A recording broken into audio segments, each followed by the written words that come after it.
standards of Tanzanian karate fighters.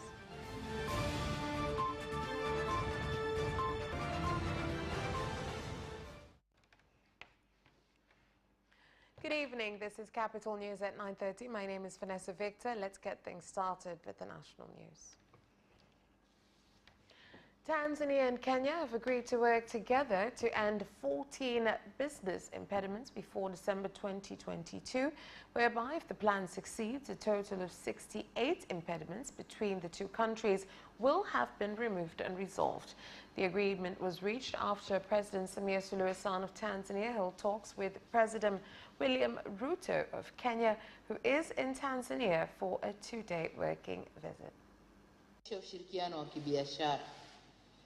Kama mnavyojua ndugu waandishi wa habari, kazi hii ilianza na Rais Uhuru Kenyatta. As you know, this cooperation started with Honorable President Uhuru Kenyatta, and we'd agreed our experts to work on trade restrictions between Kenya and Tanzania. Our experts identified 68 restrictions, whereby 54 non-tariff, 14 remain.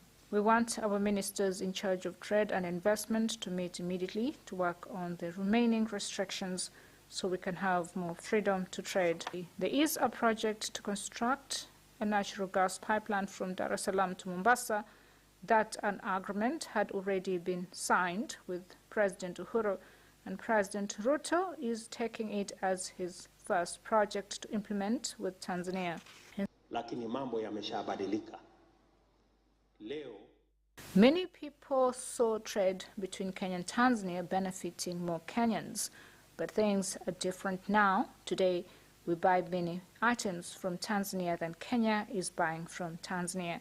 This is because of the cooperation that enabled us to grow the economy between the two countries, prevent terrorists and those dealing in human trafficking, in order to make sure that our countries and so on security officers to work together. Some cargo lorry drivers stranded for over 10 days at parking areas in Tunduma Town, Songwe region, while waiting to cross the border to Zambia, have raised concerns on their health. This is due to the parking area also being accessible to vehicles carrying various goods, including explosive or combustible ones. We are cooking here and using food items we'd plan to spend on the other side. This means that when we get there, there will be no food left. Maisha kama hivi mnavyoona, pana gharama kubwa sana Tunduma. Tunduma is very expensive. Just breakfast alone, the cheapest is not less than 3,000.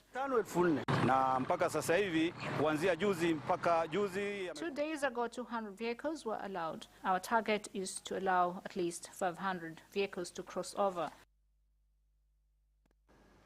Due to the increase of the impacts in mental health problems in the society, including abuse, rape and suicide, the government plans to create a nationwide strategic plan that is aimed at preventing such incidents from the family level, with mental health experts calling for the matter to be placed a national priority. Tukio mengi ya ukatili na kudhalilishana ndani. Many of the acts on violence and humiliation take place within the community. The Minister of Community Development has given us the statistics. There is an increase in rape and molestation of children. You wonder if the perpetrator is of a sound mind. If you have a mental problem and go to Mirembe, it is perceived that all are crazy people. But it is not true. You could lose a job or have none. You go and see a specialist who counsels you, and you're able to restore your mind. Na mara nyingi ile tu kuwa na tatizo au one problem could lead to another. There is mental ill health in our society. Even if you have money, yet your mental health is poor, then the problem is severe. Kutolewa kwa huduma za afya ya akili na msaada wa kisaikolojia na kijamii kwa wahudumu. We have a national convention to make this issue a national agenda. Unknown assailants have invaded the residence of people in Tambani village, Mkuranga Coast region, injuring 10 people after assaulting them with machetes. Last night we were attacked. They took 2 mobile phones and money. When we are on patrol, there is no crime. But when we take a break, they come back. If there is community policing, local government leaders, you must bring it back and be better at it. The Chief Justice of Tanzania, Professor Ibrahim Juma, has called on court officials as well as councillors of regional and district ethics committees to follow guidelines and ensure citizens get justice, while also urging citizens to take their concerns and complaints to the committees when an issue arises. Tafsiri halisi ya haki. Ni kweli mahakama tumepewa nafasi ya mwisho. When you look at the true interpretation of justice, it is true that the court has been given the last position in justice. This means in your everyday work, you touch on justice. Every day when you listen to a citizen complaining or in need of a certain service, all this is justice.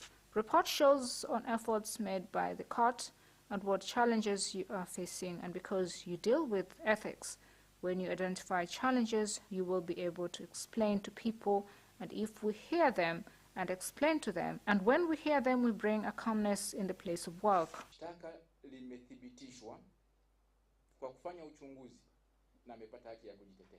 Sasa kama una hakimu cha mwino hapa, yani yeye ni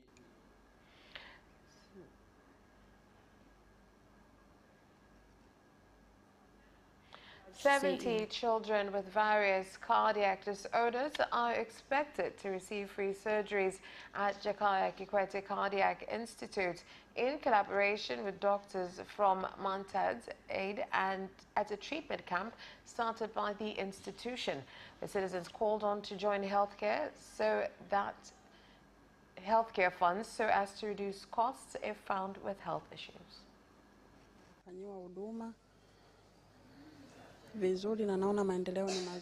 I'm grateful to God that since he was operated on, his chest is better. Kwa sasa lina wagonjwa wapatao 650 ambao wako kwenye listi wanasubiri matibabu ya moyo. We currently have 650 patients on list for cardiac treatment. First visit, we have noticed a huge improvement in the hospital, the capacity, both the manpower and skills of the doctors, and also the equipment. There has been a huge improvement in the hospital. In 20 for pediatric.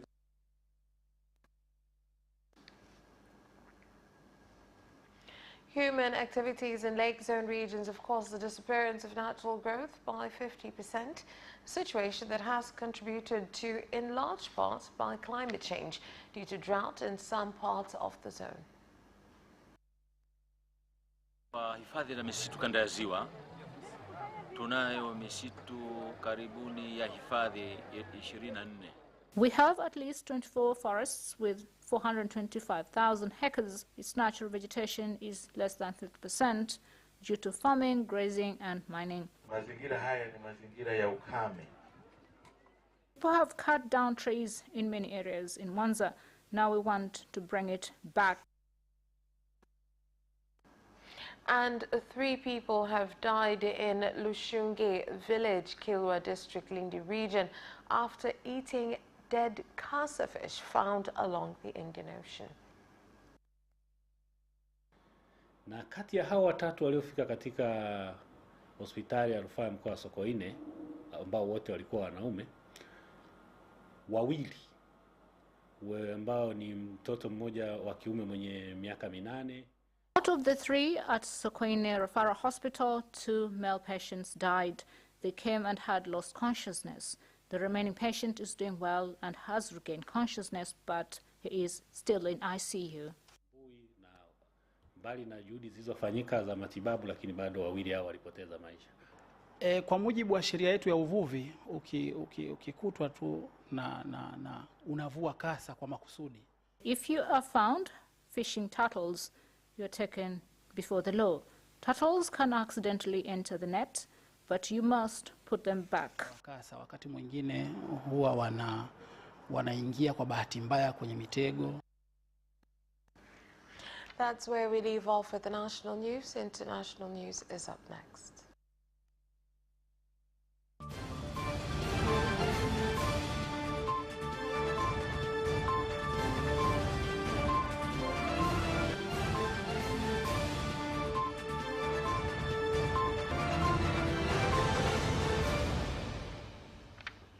And in international news, the death toll from a boat accident in Nigeria's southeastern state of Anambra has risen to 76, the president of Nigeria said on Sunday.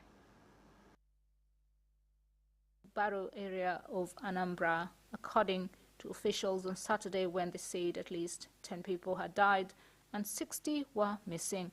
Nigeria's President Muhammadu Buhari said emergency authorities had confirmed the higher death toll. Authorities are working to rescue or recover any missing passengers, said Buhari, adding that he had directed the relevant agencies to check safety protocols to prevent future accidents. The head of the Anambra State Emergency Management Agency said 15 people had been rescued as of Saturday night. Anambra is among 29 of Nigeria's 36 states to have experienced heavy flooding this year. The waters have washed away homes, crops and roads and affected at least 500,000 people. With over 4.5 million Kenyans facing hunger caused by drought that has affected over 23 counties, one person has died due to severe hunger in Samburu County. Inafikia hata mtoto anaolewa kabla ya miaka yake kwa sababu imechangiwa zaidi na hiyo njaa. Alafu pia hata hizi mimba za mapema wakati mwingi wasichana wengi wanajiingiza huko na ni kwa sababu tu ya kutafuta chakula. Ndiko tunaomba Wakristo ya kwamba wasaidie kadiri wawezavyo. Tunajua tumo katika shida kila mmoja wetu, the economy imedhoofika kidogo, lakini tukilinganisha sisi wenyewe na wale ambao wanakufa saa hizi, we are a bit better. Spirit of sharing ni wito wa kanisa, ni wito wa Kristo. Kwa hivyo tunaomba ya kwamba wasaidie, sio hata kwamba chakula peke yake. Several people were killed in a wave of deadly Russian airstrikes on the capital, Kyiv, on Monday, with other cities also attacked. Here is more of the story. Ukrainian officials have called on citizens nationwide to seek shelter amid the ongoing bombardment. The death toll was not immediately clear, with at least 11 people killed in Kyiv, according to Ukraine's emergency services. Other cities that were struck include Lviv in the west and Dnipro. The attacks were the Kremlin's response to an explosion over the weekend that damaged a strategically important bridge for Russian forces connecting the annexed Crimean Peninsula to mainland Russia. Ukraine has not claimed responsibility for the bridge attack, but some officials did celebrate the incident. The death toll was not immediately clear. At least 11 people were killed in Kyiv, according to Ukraine's emergency services. Other cities that were struck include Lviv in the west and Dnipro. All for the international news. Business news follows after this short break.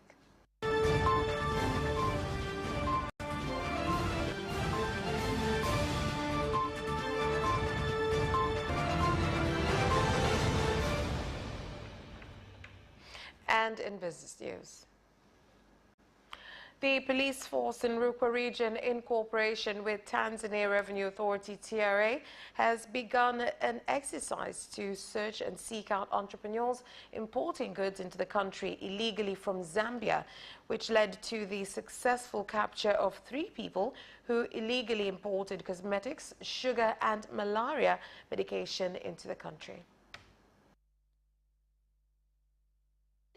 Kama mnavyoona tumefanikiwa kukamata bidhaa. See, we've been able to capture goods from neighboring country, 75 bags of sugar, which no tax has been paid. There's also maize seeds, and 3 people have also been arrested. They had cosmetics that has been prohibited in the country, and some had expired. We've also captured malaria tablets.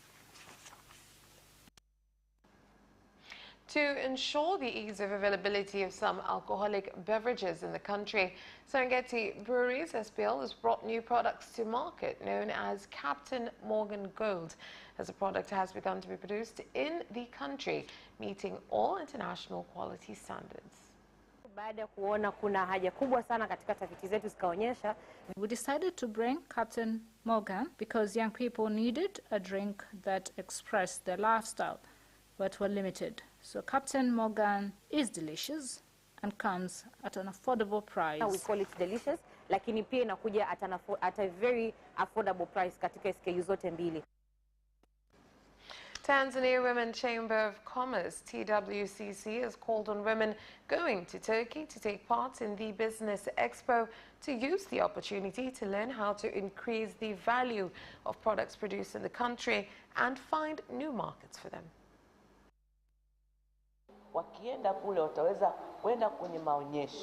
Will be able to take part in this international trade exhibition, but they will be able to speak to other businesses. So we want to connect them.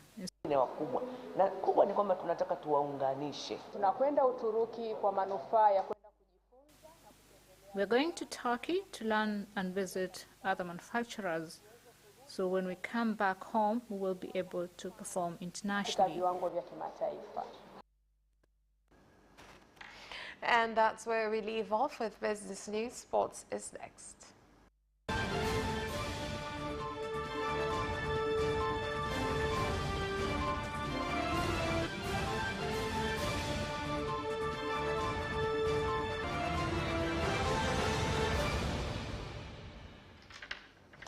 And in sports news, international karate masters have praised the standards of Tanzanian karate fighters as the International Seminar of Karate ended yesterday at the Skylight Hall in Dar es Salaam.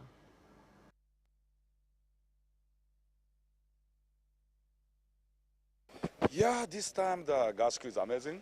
All participants, all students working hard. And exactly the very big gasku after COVID in the East Africa. And I also surprised always the levels are very high. And also the other country students also they this time did their best to learn more and more. Young Africans midfielder Faisal Saloom has won the NBC Premier League September Player of the Month ahead of Simba's Moses Fury and Reliance Lusajo of Namungo. Here's more.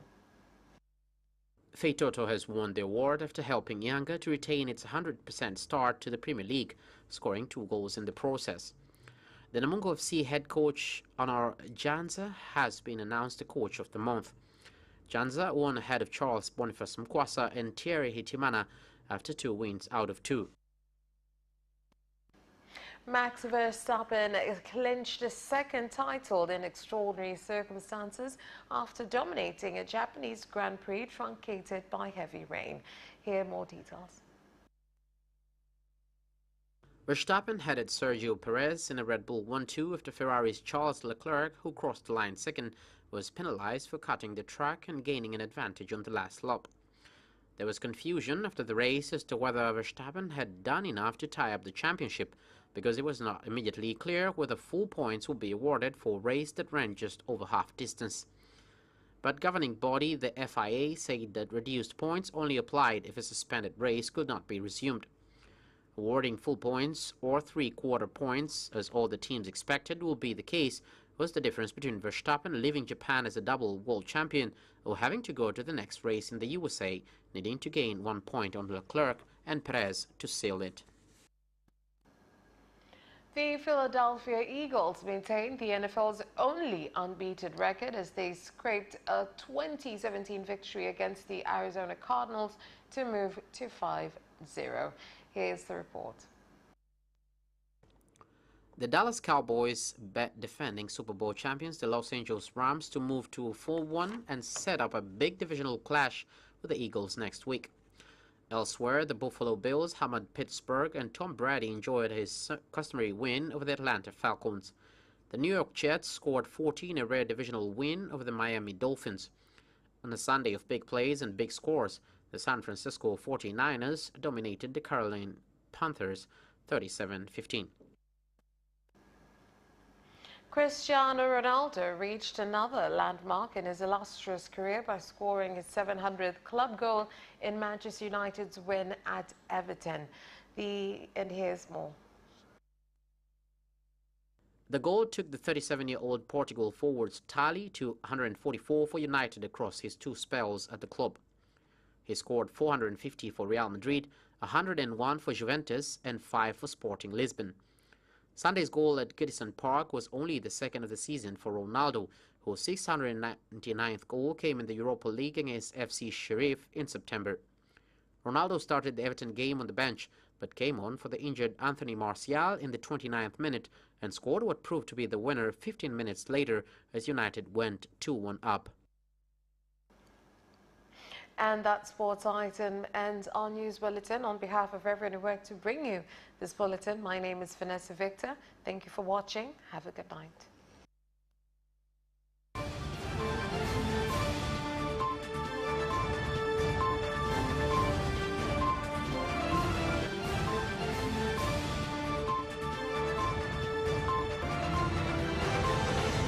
Capital News at 9:30 and get updated on what is happening in Tanzania and around the world on political,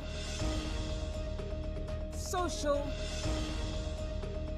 and economic issues and events, without forgetting business and sports news. You can get it all right here on Capital News at 9:30 from Monday to Friday on Zuku Channel 067, Digitech Channel 1103, and Facebook Capital Television Tanzania. Kwenye kingamuzi cha DSTV, ITV inapatikana kwenye channel 383. Kwenye